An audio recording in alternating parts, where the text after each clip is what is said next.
The Society of Composers and Lyricists is the most important organization of composers and songwriters active in the creation of music for films, television, theater, and video games in the United States.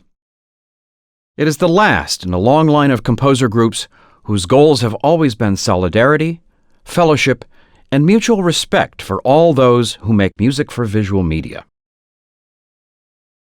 The first such organization was the Screen Composers Association, founded in 1945 as an offshoot of the American Society of Music Arrangers.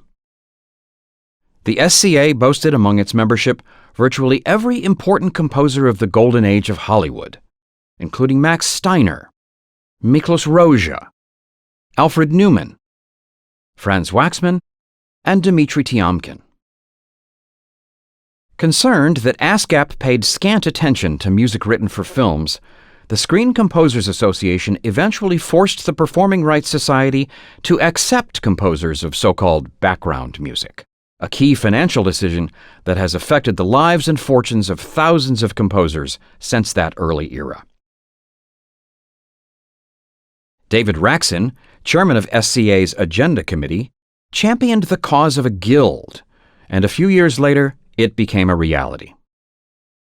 At a landmark meeting held December 4, 1953, at the Hollywood Roosevelt Hotel, more than 150 composers voted unanimously to form the Composers Guild of America. In 1955, it added lyricists, and the National Labor Relations Board certified the retitled Composers and Lyricists Guild of America as the recognized bargaining agent in dealing with the studios. Leith Stevens was its first president, David Raksin its second. It took years and the threat of a strike for the producers to come to the table. But they did, and the result was solid contracts specifying minimum payments for scores and songs, health insurance, and pension plans for all members. The CLGA even sponsored a now legendary evening at the Hollywood Bowl in September 1963, featuring its most celebrated composers conducting their greatest works. But in the 1970s, when the Composers Guild, with Elmer Bernstein at the helm, asked for publishing rights for its members' work, the producers balked and refused to negotiate. Guild members sued the studios and television networks, a class action case that dragged on for most of the decade. The studios outspent the composers, who were forced to settle the case in 1978. By 1982, the Guild was dead. Its successor was the Society of Composers and Lyricists, formed in 1983 with some 300 composers and songwriters active in Hollywood scoring, including such luminaries as Henry Mancini, Jerry Goldsmith, Lalo Schifrin, and Alan and Marilyn Bergman.